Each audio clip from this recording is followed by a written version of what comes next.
Hello, kumusta at welcome sa A-Philip PH at para sa episode nga natin ngayon ay babalikan natin ang naging Isabuhay 2025 run ni Katana. Congrats nga pala sa kanyang successful run na kinoronahan nga siya bilang ika-12 kampiyon ng Isabuhay.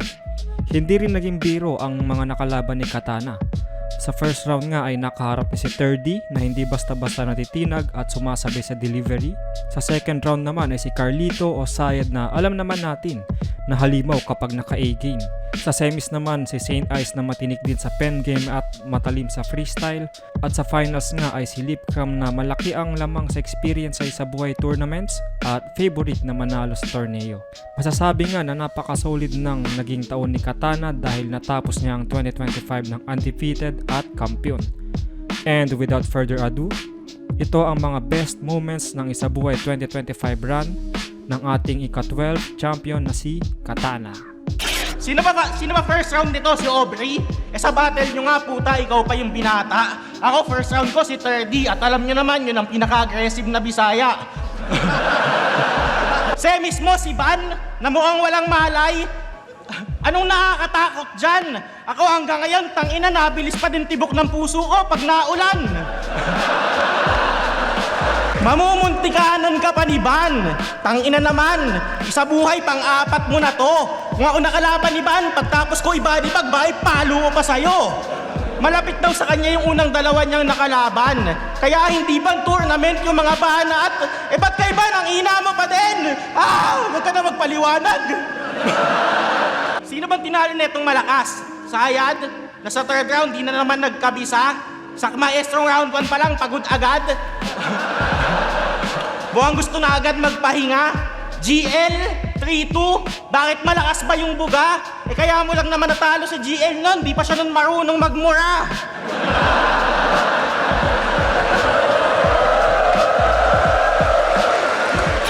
Sinubukan din mangupal, laban kay Saki, kaso epic gagi ang kulit. Magkabit daw ng tempered glass kasi Muslim. Tas biglang binawi lang ulit. Anong respeto sa mga kapatid nating Muslim? At bigla kang tumutupi. Na-realize mo din no, nasa Mindanao ka uuwi.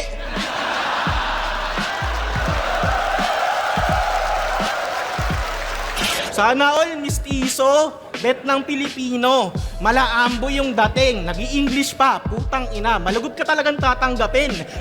Ilang battle ka palang nagpi-freestyle ha? Pero mga tao, agad grabe shit, ang galing. Batang rebelde, dekada na yung ginagawa, kaso maitim ayun, underrated pa din. Anong nakakapilip sa pandemic battler na nag-champion sa beses? Nag-joke pa kalaban. Sinong hindi kaya yon? Sabi nga ni Batas, doblehin mo muna para siguradong hindi champa yung rason. Ako 2 beses nag-champion bago pandemic at magkasunod yun na taon. In short, nagawa mo lang yung kalahati ng nagawa ko na noon. Tingin mo mas matigas ka sa amin dahil dyan? Hindi kaya sa ibang bagay ka lang yamado? Hindi kaya afford lang ng pera at oras mo kaya nagagawa mo ng walang kaso? Naisip ko nga din magganyan Habang naka-duty, naisip ko isama sa mga plano. Pero overtime na lang, pandagdag pang gastos. Kesa maganyan, babayad pa ako. Naigets mo ba ako? Nung huli kang nabugbog, inawat ng referee yung panalo. Nung huli akong nabugbog, nabawian ko na, di ako nakakalimot ng atraso. Pag kayo nakakatama ng suntok, palakpakan pa ng masigabo yung mga tao. Ako nung huli ako nanuntok, puta, tanggal pa ako sa trabaho. Naigets mo ba ako? Pati yung pinipinta ko na sa yung senaryo, lahat tayo kayang manakit at masaktan, magkaiba lang tayo ng estado. Wag mo akong yayabangan ng baril porkit ikaw lang yung lisensyado. Tatagos pa din naman yung bala ko kahit hindi to rehistrado. Gets mo na ba ako? Gets mo na ba ako? Hindi ko hinuhusgahan yung buo niyang pagkatao. Pwede mong ipagmalaki sa ilan na may mga dugo ka sa kamao. Pero di mo yan pwedeng paamoy sa pating, mapuputulan ka ng braso. Binabalanse lang kita na hindi ka mahulog sa bangka mo. Nabash ka lang. Yung Mindanao shit, iniwasan mo na. Yun na nga lang nag-iisang identity mo sa liga, binitawan mo pa. Di mo ba kaya maging malupit lang na Bisaya? Yung pawa lang yung tatanggalin. Di ba pwedeng di ka lang makukonsensya pero Bisaya ka pa din. Paano mo babaliin yung Katana? Paano mo babasagin yung talent kung eto nga mismong Bisaya at Paawa hindi mo kayang baklasin? Hindi ako sumali para umintindi ng kabaklaan. Battle ang pinunta ko dito. Kung tingin mo makakapagtago ka sa likod niyan, ngayon mo malalaman yung mali mo. Hindi masasalag ng bonnet, mga papamukha ko sa'yo iho. At walang silbi ang pagpapalit ng pangalan, wala akong sinisino.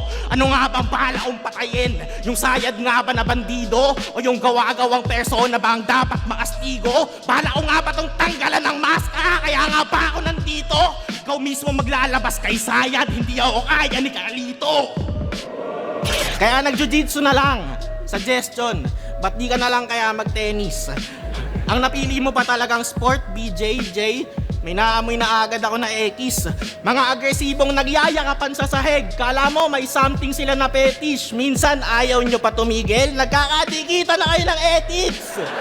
Ba't naman ganon, Jason? Yung pamilya mo ba alam to? Pumapayag kang yung titi mo sa titi ng tropa mo na ganto.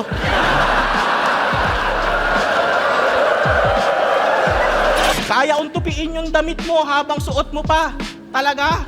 Ganon ka kabangis? Ako kaya itang saksakin basta walang sumbungan sa pulis. Alam mo kung kailan ako ba sakaling maniwala na talagang may ibubuga to? Sabihin mo lahat ng mga yan dun sa bumugbog sa'yo. Wala akong bahay kung pagsilipang kalaban, mahanapan akong butas. Di naman ako kaya niyan ibaon. Isa lang kailangan kong butas, yung pagsasalbakan ko sa'yo pagkatapos kitang ikahon. Lead cam ng no era ba ngayon? Ulol kahit kailan pa tumataon. Tandaan mong no era ka lang undo, malakas ako sa kahit anong panahon.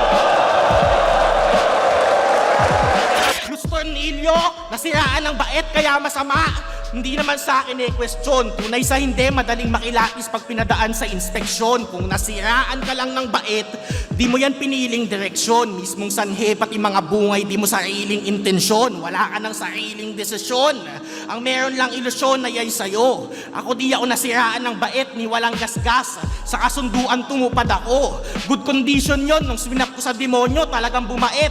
Nagkautosan ako. Ngayon di ko na kailangan kumilos pag gusto kong bulungan kayo. Pero ngayon ako mismo ang ilos. Di magmamadali mga talampakan. At yun din mismo ang signos na mamamatay kang dahan-dahan. Yung ataol na laging bit-bit nito, yun mismong di mo matataasan. Saktong ang laki mong magnipiko, yung ataol hindi nababawasan. Ang lala nang nangyari kay Hisaki no? 3 rounds yung bit-bit na pyesa pandigmaan. At sa isang bagsak lang ng ulan, burado lahat ng pinaghirapan. 3rd round mo, freestyle lang daw yung malakas. Ako di ko sasabihin dapat talo ka sa laban. Eh kung sapat na yun sa ilan, sino ba ako para magdikta ng pamantayan? Yung mga freestyle sa gitna ng rounds, pasensya na kung madalas hindi ko kayo mapakitaan. Kasi ang masira yung daloy ng pyesa ko, yun ay aking iniiwasan. Ikaw kaya mo kami na pasikatan at magsingit-singit ng biglaan. Pero hindi nga naman perfecto yung material mo, bakit mo iingatan? Kung sa akin, kung sa akin magpabagyo man yung Diyos nang lumamang ako sa laban, ang tanging sagot ko, Pacquiao boss, hindi kita kailangan. Kung ano man parusa sa pagpatay sa'yo, mag-isa kong pagbabayaran. Ako lang paunyo sa cross, walang ibang magtutubos sa kasalanan. Ako pipili ng talim, ako din pipili ng sangkalan. Di ko kailangan si Enigma magturo ng gagamiting kasangkapan. Hindi to yung freestyle sa gitna galing langit na pantsambahan. To yung aabot ang dulo ng wala kahit isang sandalan. Panalo hanap mo kaya dito nagsuot. Naliligaw ka at na magbaliktad ng suot. Uuwi kang Paranaque, bit-bit luha at lungkot. Uuwi akong Las Piñas, bit-bit ulo mong pugot. Mula binata, kalsada, madami na agad ang kinahon hanggang mag-pandemic. Mag-motus, pinatunayang kaya pa ding mambaon. Ngayon sa flip-top, 6-0, lapa ding naaadagit hanggang sa ngayon. Sinasalba ka lang ng bagyo, malakas ako sa kahit anong panahon. Ang daming boy gustong mag-champion ka kasi matagal mo na daw deserve. Tanginang paliwanag naman, Brad. Ano, para maging deserve ko din, gayahin ko to sa isa buhay, malaglag ako ng malaglag. Maging tanga ako ng mahabang panahon, makontento sa mga kampiyon, pumalakpak. Paulit-ulit sumalo ng bola kay Enigma na di ko magawa na masalpak. Napakalaki mong palpak. Ulol, past is past, tang ina mo. Ngayon mo subukan yung pwersa. Bilang kita ibabaon, tang ina mo, magbubutas tayo ng planeta. Halimaw, lumabas na ng selda. Nagkalas na ng mga kadena. Mahina nung unibersikulo, ngayon mula saan yung buwelta. Pray Bravers daw magkakampyon. Lahat biglang naging madasalin. Sige, inaangat na yung pangalan mo. Sige, daan nyo sa panalangin. Oo, magpaangat ka lang, santo. Pero dapat mo lang alalahanin na kahit anong taas ng angat mo, komportable si Hades sa ilalim.